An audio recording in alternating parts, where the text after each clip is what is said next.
안녕하세요. 황혼 한걸음입니다. 오늘은 조금 무거운 이야기를 해볼까 합니다. 사실 저도, 그리고 제 주변 분들도 다들 한 번쯤은 겪는 문제예요. 바로 부모님 용돈과 부양 문제인데요. 저희 부부도 이 문제로 한동안 정말 힘들었어요. 말도 안 하고 지낸 적도 있고, 서로 얼굴 보기 싫을 때도 있었고요. 그런데 주변을 보니까 저희만 그런 게 아니더라고요. 친구들, 이웃분들, 같은 아파트 사시는 분들, 다들 비슷한 고민을 안고 살고 계시더라고요. 오늘은 제가 직접 겪은 일, 그리고 주변에서 보고 들은 이야기들을 나눠볼게요. 혹시 지금 이 문제로 배우자랑 싸우고 계신 분들께 조금이나마 도움이 되었으면 좋겠습니다. 저부터 솔직하게 털어놓을게요. 저희 부부 결혼한 지 37년이 됐어요. 남편은 작은 회사를 다니고, 저는 집에서 살림하면서 파트타임 일 좀 했고요. 5년 전쯤이었나? 시어머님이 병원에 입원하셨어요. 큰 수술은 아니었는데 입원비가 좀 나왔어요. 그래서 남편한테 말했죠. 여보, 어머니 입원비 우리가 좀 보태드려야 할 것 같아. 그랬더니 남편이 이러는 거예요. 나도 지금 용돈 없어.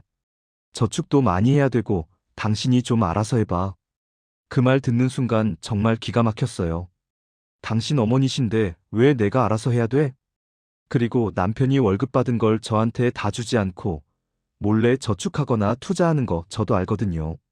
제가 알바한 돈은 모두 다 생활비로 들어가는데 시어머니 병원비까지 제가 알아서 하라고? 그날 밤에 진짜 많이 싸웠어요. 남편은 미래를 위해 투자하는 건데 왜 이해를 못하냐고 했고요. 저는 당신 어머니 지금 아프신데 당신 미래가 더 중요해? 라고 소리쳤죠. 결국 제가 제 통장에서 돈 내서 병원비 보탰어요. 그런데 그 뒤로 한동안 남편한테 정이 뚝 떨어지더라고요. 말도 잘 안 하게 되고 멀어지는 느낌? 그때 제가 깨달은 게 있어요. 이건 돈 문제가 아니구나. 책임을 나한테 떠넘기는 게 문제구나. 지금은 많이 나아졌는데요. 어떻게 풀었는지는 나중에 말씀드릴게요. 저랑 같이 일했었고, 저희 아파트 옆동에 사는 언니가 있어요.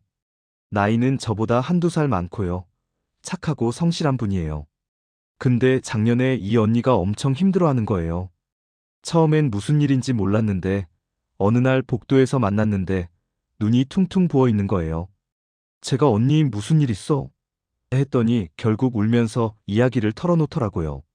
친정 어머니가 갑자기 쓰러지셔서 수술을 하셨대요. 수술비가 800만 원 정도 나왔는데 동생이랑 반반 내기로 했대요. 그런데 문제는 남편한테 말을 못하겠다는 거예요. 왜냐면 몇 년 전에 시아버님 병원비 문제로 엄청 싸웠었거든요. 그때 남편이 장모님은 연금도 받으시는데 왜 자꾸 손 벌리냐고 했대요. 그 말에 언니가 얼마나 상처받았는지. 그래서 이번엔 아예 말을 안 하고 자기가 몰래 모아둔 적금을 깼대요. 근데 남편이 통장 정리하다가 알게 된 거죠. 이 적금 어디 갔어? 언니가 솔직하게 말했더니 남편이 폭발했대요. 왜 나한테 말 안 했어? 우리 사이에 이것도 숨겨? 언니도 참았던 게 터져서 맞받아쳤대요. 그럼 당신한테 말했으면 도와줬어? 몇 년 전에 뭐라고 했는데? 그날 이후로 두 분이 한 달 넘게 말도 안 하고 지냈대요. 저는 그 이야기 듣고 너무 안타까웠어요. 둘 다 틀린 말은 아닌데 소통이 안 되니까 이렇게 깨지는 거구나 싶었죠.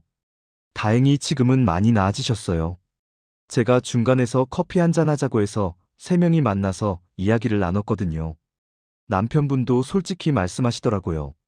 나도 장모님 수술하시는 거 알았으면 당연히 도와드렸어야 했다. 미안하다. 언니도 말했어요. 나도 숨긴 건 잘못했어. 다음부턴 미리 이야기할게. 그렇게 풀고 나니까 두 분 관계가 훨씬 좋아졌대요. 지금은 친정, 시댁 관련해서 돈 들어가는 일은 꼭 서로 이야기한다고 하더라고요. 또 다른 이야기를 해드릴까요? 지금도 아주 친하게 지내는 제 초등학교 동창 친구가 한 명 있어요. 친구는 전업주부로서 알바는 해본 적 없이 아이만 키우며 살아왔고요. 남편은 정년을 채우고 은퇴한 공무원인데 현재 퇴사할 때 소개받은 또 다른 일을 하고 있어요. 이 친구가 작년 추석 때 저한테 전화해서 울면서 하소연을 하더라고요. 남편이 자기 부모님만 챙긴다고요. 시아버님, 시어머님 두 분 다 연세가 많으세요. 80대 중후반이고요. 근데 남편이 한 달에 100만 원씩 용돈을 드린대요. 거기다 생신 때마다 50만 원, 명절 때마다 100만 원씩 따로 또 드리고요. 친구가 계산해 보니까 1년에 1,500만 원이 넘더래요. 그런데 친구 친정 어머니는요?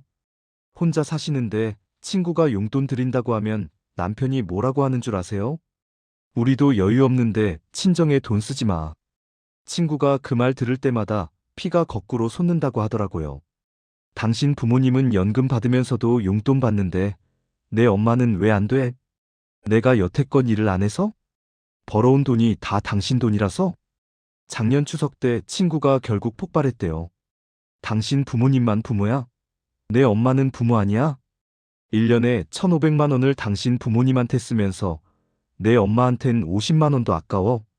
내가 돈 안 벌어서 이러는 거면 애들 3명 키운 돈이라도 줘. 우리 엄마 주게. 남편이 그날 처음으로 할 말이 없었대요. 그 뒤로 조금씩 달라지긴 했는데 아직도 친구는 속이 안 풀린다고 하더라고요.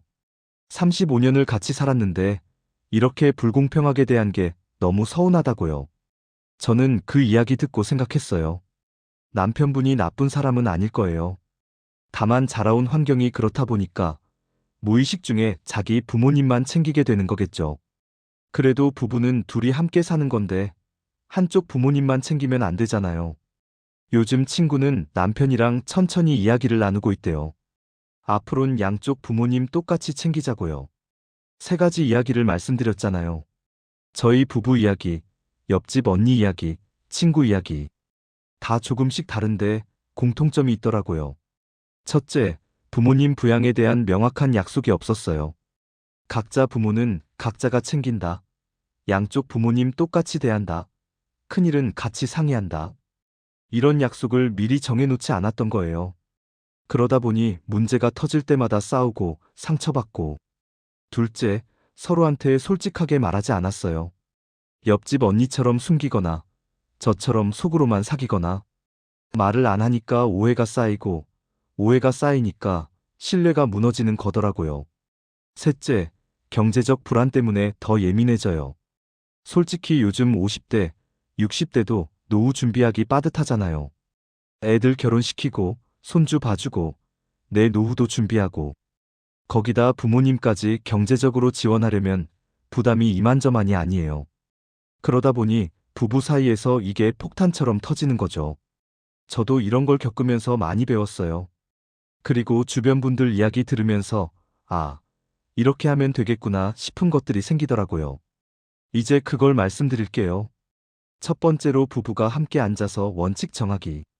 저희 부부는 시어머님 병원비 일로 싸우고 나서요.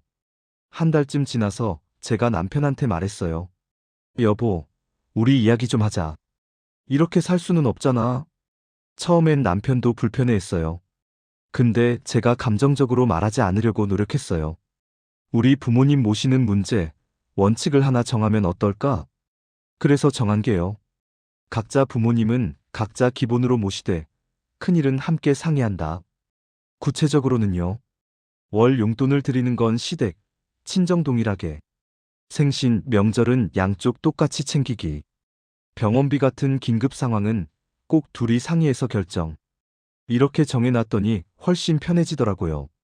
한쪽이 억울해하거나 서운해할 일이 줄어들었어요. 두 번째로 가계부를 함께 보면서 투명하게 하기. 저희는 매달 초에 같이 앉아서 가계부를 봐요. 이게 진짜 중요하더라고요. 이번 달 수입이 얼마, 생활비가 얼마 나갔고, 저축은 얼마 했고, 부모님 용돈은 얼마 드렸고, 이걸 적어서 냉장고에 붙여뒀어요. 그러면 감정이 아니라 숫자로 이야기할 수 있거든요. 예를 들어 남편이 부모님에게 용돈을 너무 많이 드리고 있으면요. 우리도 빠듯한데 이렇게 많이 드리는 게 맞을까? 라던가 의견을 낼 수가 있죠. 숫자로 증명이 되니까 말을 하는 게 훨씬 쉬워요. 세 번째, 돈이 어렵다면 시간과 손발로 하기. 솔직히 경제적으로 여유 없는 분들도 많잖아요. 저도 그래요. 매달 용돈 20만 원씩 드리는 것도 쉽지 않아요. 그럴 땐 돈 대신 다른 걸 해드릴 수 있어요. 저는 일주일에 한 번 시어머니 댁 가서 청소 도와드려요. 남편은 아버님 병원 가실 때 같이 가드리고요. 친정 엄마한테는 이틀에 한 번 전화드리고 장 받아드리고요. 실제로 부모님들이 말씀하세요. 내 나이쯤 되니 이제 돈보다 자주 얼굴 보는 게 더 좋다고요. 경제적 지원도 물론 중요하지만 함께 시간을 보내는 것도 큰 효도예요. 네 번째로 부모님께도 우리 상황 솔직하게 말씀드리기. 이게 좀 어려울 수 있는데요. 저는 시어머님께 한 번은 이렇게 말씀드렸어요. 어머니, 저희가 효도를 안 하려는 게 아니에요. 요즘은 생활비도 많이 들고 애들도 챙겨야 해서 저희도 빠듯해요. 그래도 저희가 할 수 있는 만큼 최선을 다할게요. 시어머니가 그러시더라고요. 아이고, 너희가 힘든 걸 내가 모르겠니? 나는 걱정 말고 너희끼리 잘 살아라. 부모님은 다 아세요. 자식이 힘든 거. 진심으로 말씀드리면 이해해주세요. 그럼 오늘 이 영상 보시고 나서요. 뭐부터 해보면 좋을까요? 제가 실제로 해봤던 것들 중에 효과 있었던 거 5가지 말씀드릴게요. 오늘부터 시작할 수 있는 5가지. 첫 번째, 배우자한테 대화 신청하기. 여보, 우리 이야기 좀 할까?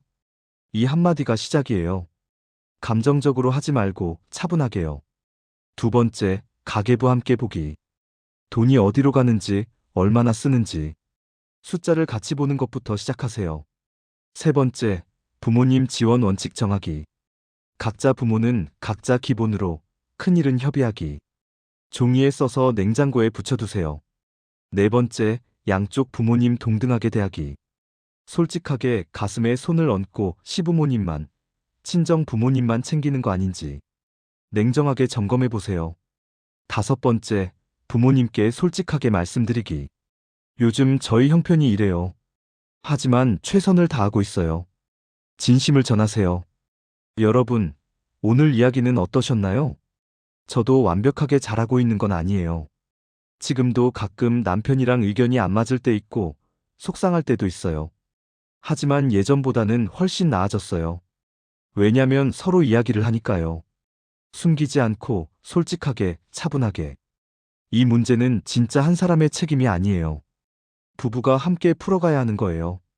혹시 지금 이 문제로 힘들어하고 계신 분들, 당신만 그런 거 아니에요. 저도 그랬고, 제 친구들도 그랬고, 주변 분들도 다 비슷한 고민하면서 살아요. 하지만 대화를 시작하고, 원칙을 정하고, 서로 이해하려고 노력하면요. 조금씩 나아져요. 물론 쉽지 않아요. 20년, 30년 쌓인 감정이 하루아침에 풀리진 않죠. 하지만 한 걸음씩 나아가다 보면요. 어느새 예전보다 훨씬 편해진 우리를 발견하게 될 거예요. 오늘 저녁 용기 내서 배우자에게 말 한번 걸어보세요. 여보, 우리 이야기 좀 할까? 이 한마디가 변화의 시작이 될 수 있어요. 여러분은 충분히 잘하고 계세요. 부모님 생각하고, 배우자 생각하고, 미래 걱정하고, 이렇게 고민하는 것 자체가 이미 책임감 있는 거예요. 힘내세요. 우리 함께 풀어가요. 오늘도 좋은 하루 보내시고요. 다음 영상에서 또 뵙겠습니다. 구독과 좋아요는 제게 큰 힘이 됩니다. 감사합니다.